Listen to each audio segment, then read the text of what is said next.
Hi, Trisha. How are you today? Good. Can you guys hear me okay? We can. Awesome. We've got stereo going on right now, so it sounds like a concert and we hear your voice from several directions. Uh-oh. That's good. All right.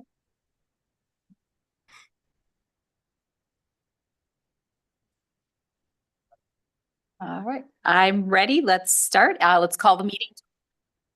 All right, we'll call the meeting to order at 6 o'clock. First item on the agenda is roll call. Todd McCulloch, Here. David Kennedy, Trisha Brown, Here.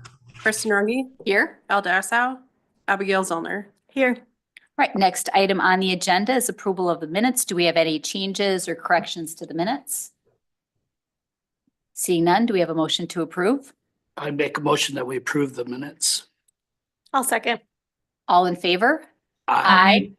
Opposed? Motion carries. Next item up is public comment. We don't have anybody here in the audience today. And it looks like we do have some participants online. Do we have anybody online that would like to make a comment? If you do, please raise your hand and we will move you into the Zoom room so you can make a comment. We're all. Oh, it's just us five? Oh, well, okay. Then no public comment. Let's move to business items. The first business item, discuss and take action on TID 4 closure or extension. And that's to you, Lauren and Renee. Yep. So I'm going to let Renee take this one because it deals with TID stuff that's a little bit beyond my understanding. Yeah, so I tried to explain it in the packet as best as I could. But TID 4 is ready to be closed and or extended. And this is a little bit different situation because we actually collected enough increment last year in 2024 for the 2023 tax roll to technically close. But we wanted to keep it open till the end of the expenditure period, which was December 2nd, 2024, to capture there was the soil contamination at the village center that we've been working on for several years. We wanted to capture as much of that cost as a TIF eligible cost. So we wanted to keep it open as long as we could. And so that puts us in a situation where now the tax increment that we received in 2025 for the 2024 tax roll is more than we need. The entire increment is in excess of what we need.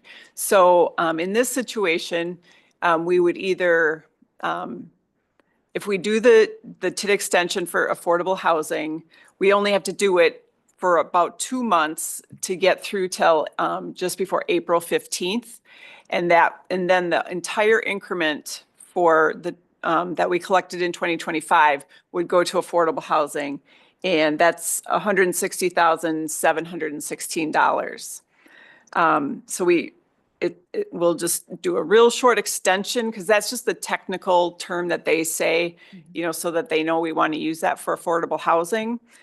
So we'd extend it and then actually close it also before April 15th. So we don't get yet another year's worth of increment because we can only use 1 year's worth for affordable housing.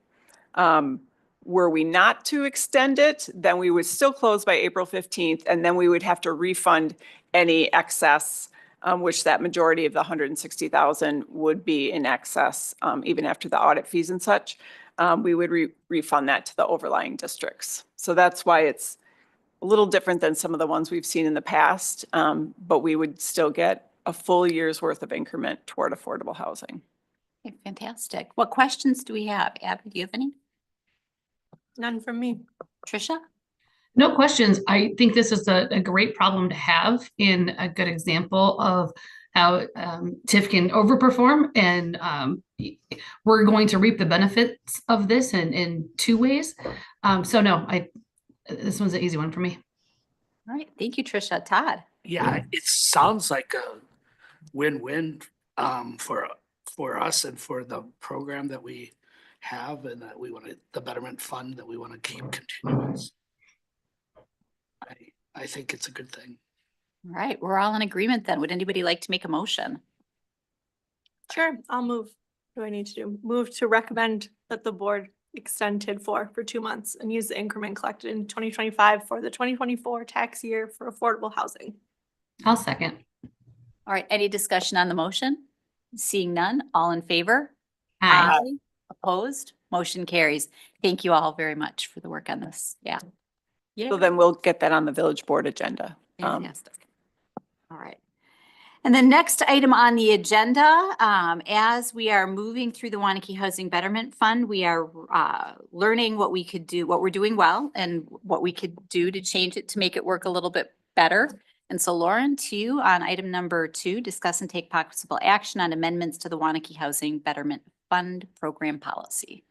Yeah, so we looked at some other programs, primarily the city of Menasha, which is the kind of the basis for the program that we built, and noticed that they generally pay the grant directly to the contractor as the last dollar in, instead of requiring the applicant to front the cost and then get repaid for it. And we think that's a little bit better of a system, and especially when we're talking about affordable housing, a little bit better for the applicant that they're not having to come up with this money upfront. So it doesn't change the calculation of the award. It doesn't, really the only thing that we're changing is that it's a disbursement grant direct to the contractor instead of a reimbursement grant to the awardee. Any questions on this? Todd? Yes. Is there any concern that the grantee won't pay their half? No, so they have to provide an invoice that says they've paid up to the amount that the grant has, and the grant will be the last dollar in. Thank you. Trisha? No, I appreciate the homework and the research that went into coming into this solution. I think that is, I guess I didn't realize that that was the case. So that was a surprise to me from the get-go. So no, I think that this is a nice way to resolve and keep it as much of a benefit as possible to the homeowners. Abby?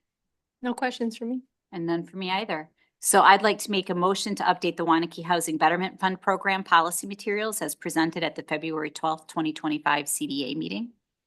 I'll second the motion. All right, any discussion on the motion? Seeing none, all in favor? Aye. Opposed? Motion carries. All right, and that leaves us with one last motion on the agenda. I'll move to adjourn. All right. All right. All those in favor? Aye. Opposed? Motion carries. And we adjourn at 6:07. Ooh, I think that's that's gotta the be a quickest There's meeting. got to be a record. That has to be.